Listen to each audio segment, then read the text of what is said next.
ang tanan nimong mga pasakit, para dili lang ka mawala diri sa akong kilid. You know nga love kayo ti kabisan do na kay tag-iya. Bahalag sakit sa kong buot nga tawag og ikaduhawa ko panumbalinga. Ang ilang mga istorya nga dili daw katarong ung nagbinuang rasa kuha. Akong gipalapos ka ng tanan sa pikas tunggan, kay dili man ko gusto nga ako imong biyaan.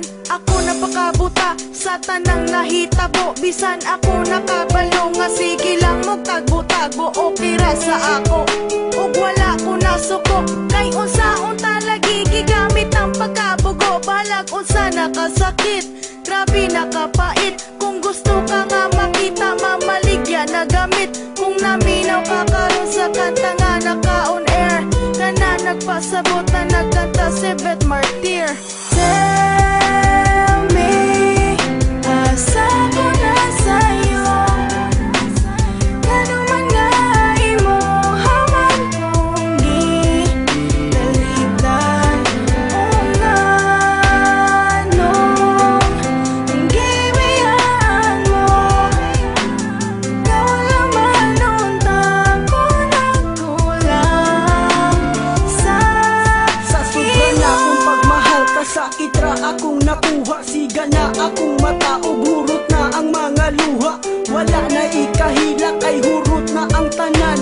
Kasakit ug kalipay nag-abot na sa kundughan. Ikatawa ko na lang ang sakit nga gidala-dala, ug ihilak lang sa tago kung dili na maagwanta. Ingani jud di ay ni kung mabung ang kasagugma.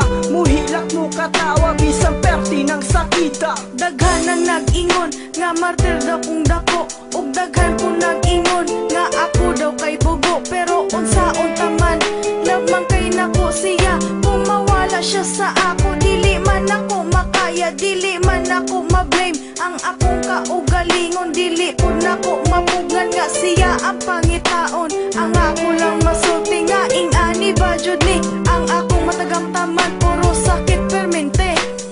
Tell me, asa ko na sa'yo, ano man nga imo haman kong gitalitan. O nga nung gibiyan mo, ikaw naman untang ko nagkulang sa Naglibog imo. ug maayo kung unsaon ko pagdawat, kay ang gugma nimo nga full ni kalit lang og kalobat. Wala ko nag-expect nga maabot ta sa inani nga makigbulag kag kalit. Sa mali nga pamaagi ug di nimo tubago ng akong mga pangutana. Nga nung di man ka mukhang ka para di na ko mag-asa. Mura na kog mabuang sa sigig huna-huna, kung anong imong nabuhat sa ako ang mubiya. Wala man unta ko nagkulang, anong imong gitalikdan nang ako ang kaseryoso. Wa nimo nagustuhan o basin na akay gusto nga dili na ko mahatag. Maong ikaw nagdesisyon na lang nga makigbulag. Sa naman imong mga sulti nga dili ko nimo biyaan, og ako ang relasyon magpahantod sa kahanturan. Wala na ko'y mahimo kay human naman ang tanan. Ikaw ra jud ang nakasaman sa dughan ni Joe Verdan.